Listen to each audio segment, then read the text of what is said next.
तस्वीर राज्यसभा से भी आपको दिखा रहे थे। 5:15 शाम 5:15 बजे तक के लिए कार्रवाई स्थगित कर दी गई है और जब जब कार्रवाई शुरू हो रही है तब तब हंगामा हो रहा है और देखिए हंगामे की वजह से बार बार सदन की कार्रवाई स्थगित करनी पड़ रही है। वहीं आज संसद भवन में गलियारे में कांग्रेस नेता जयराम रमेश ने धर्मेंद्र प्रधान से मिलते ही कहा कि ऐसा होता, इट्स हैपेंड। जवाब में धर्मेंद्र प्रधान ने कहा कि कुछ नहीं हुआ है और प्रधान ने यह भी कहा कि मैं स्ट्रीट फाइटर हूं, मैं कोई एसी में बैठने वाला एक्टिविस्ट नहीं हूं।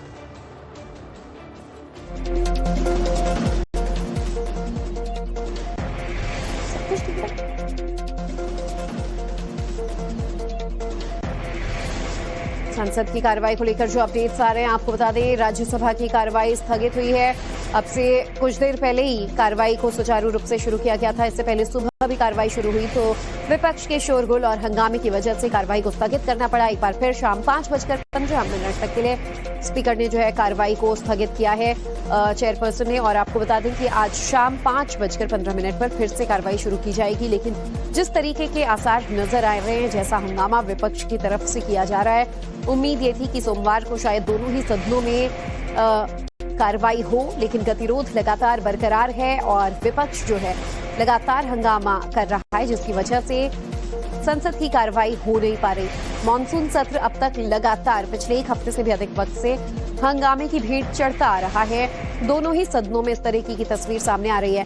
राज्यसभा की कार्रवाई भी एक बार फिर से अब स्थगित हुई है। तो देखिए अब सवाल यही उठ रहा है कि सरकार ने विपक्ष की, छात्रों की, सीजेपी की सबसे बड़ी बात मान ली, सबसे बड़ी मांग पूरी हो गई। धर्मेंद्र प्रधान ने इस्तीफा दे दिया, तो फिर अब गतिरोध किस बात का?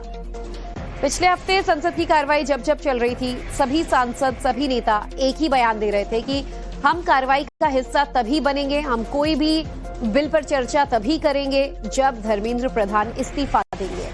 कोई भी चर्चा तभी मुमकिन है जब धर्मेंद्र प्रधान इस्तीफा देंगे। तो अब सवाल यही कि इस्तीफा हो चुका है तो फिर अब किस बात का इंतजार है और क्यों संसद की कार्रवाई हंगामे की भीड़ चढ़ती चली आ रही है?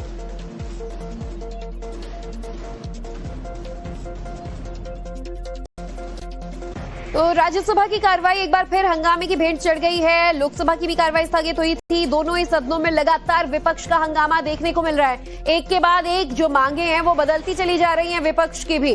अब तक की जो रणनीति थी धर्मेंद्र प्रधान के इस्तीफे पर टिकी रहने की, वो मांग पूरी हो चुकी है। उसके बाद सरकार को भी, विपक्ष को भी उम्मीद थी कि चर्चा आगे बढ़ेगी। आज निचले सदन यानी कि लोकसभा में भी आपको बता दें पेपर लीक के बिल को लेकर चर्चा होनी थी, लेकिन वहां पर भी जमकर हंगामा हुआ। राज्यसभा की तस्वीर आपको दिखा रहे थे, यहां पर भी राज्यसभा में विपक्षी दलों के सांसदों ने जमकर हंगामा किया है।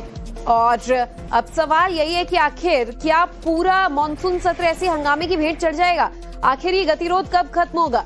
राज्यसभा की कार्रवाई अब शाम 5:15 पर शुरू होगी, लेकिन क्या वाकई कोई ठोस कार्रवाई हो पाएगी? कोई मुमकिन चर्चा जो है वो नजर आता है। बहरहाल राज्यसभा की कार्रवाई जैसे ही शुरू हुई एक बार फिर हंगामे की भीड़ चढ़ गई।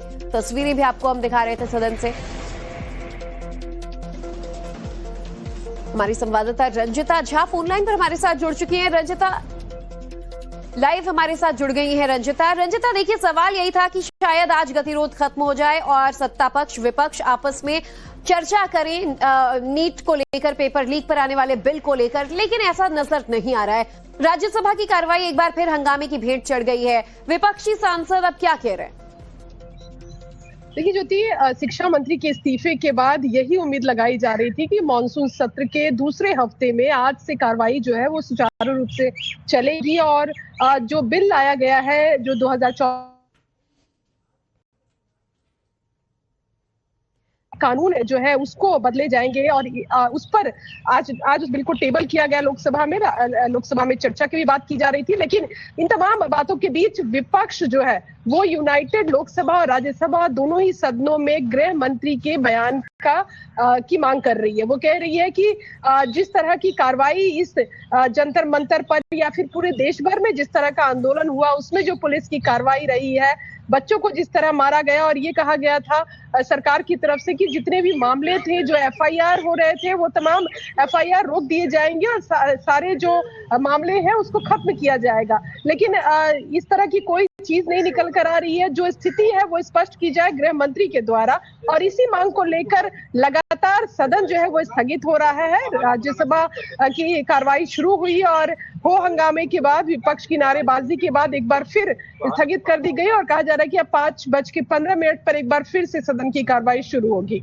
बिल्कुल, और आप भी नजर बनाए रखिएगा रंजिता, मैं आऊंगी आपके पास। लेकिन इस बीच एक और बड़ी खबर आ रही है धर्मेंद्र प्रधान से ही जुड़ी हुई। जब धर्मेंद्र प्रधान ने ऐसा कहा कि मैं एक स्ट्रीट फाइटर हूं, लेकिन धर्मेंद्र प्रधान का इस्तीफा हो गया। इसके बाद आज पहली बार वो जब मीडिया के सामने पहुंचे तो इस्तीफे के बाद उनकी एक प्रतिक्रिया देखने को मिली। उन्होंने कहा, मैं कोई एसी में बैठने वाला एक्टिविस्ट नहीं हूं, मैं भी स्ट्रीट फाइटर हूं। प्रधान से जयराम रमेश का सामना हुआ तो जयराम रमेश ने उनसे कहा कि ऐसा तो होता रहता है, तो धर्मेंद्र प्रधान ने जवाब स्वरूप ये बातें कही। वो तस्वीर भी आपको दिखाएंगे जब दोनों नेताओं का आमना सामना हुआ। जयराम रमेश विपक्ष के मुद्दों को लेकर वैसे भी सरकार पर काफी ज्यादा हमलावर रहते हैं, और जब धर्मेंद्र प्रधान से सामना हुआ तो एक सरकास्टिक दिलासा दे रहे थे कि इट हैपेंस, ऐसा होता रहता है। तो धर्मेंद्र प्रधान ने भी उसका मुंहतोड़ जवाब दिया। उन्होंने कहा कि मैं एसी में बैठने वाला कोई एक्टिविस्ट तो हूं नहीं और स्ट्रीट फाइटर हूं, मैं हार नहीं मानने वाला। हमारे वरिष्ठ सहयोगी अमित हमारे साथ जुड़ चुके हैं। अमित, अक्सर संसद में तो गतिरोध दिखता है, लेकिन जब बाहर ये नेता आमने सामने होते हैं तो फिर काफी कुछ दोस्ती यारी में बात करते हैं, कुछ तब भी सरकास्टिक होते हैं। और आज भी एक ऐसी तस्वीर देखने को मिली जब जयराम रमेश और धर्मेंद्र प्रधान का आमना सामना हुआ। जी हाँ, बहुत ही दिलचस्प था। और सबसे बड़ी बात की जब सदन में पहुंचे थे धर्मेंद्र प्रधान, तब वहां पर बीजेपी के तमाम जो सांसद थे, जनरल सेक्रेटरी हैं, वो भी थे। उन लोगों ने सबने स्वागत करके रिसीव करके वो पार्लियामेंट के अंदर घुसे।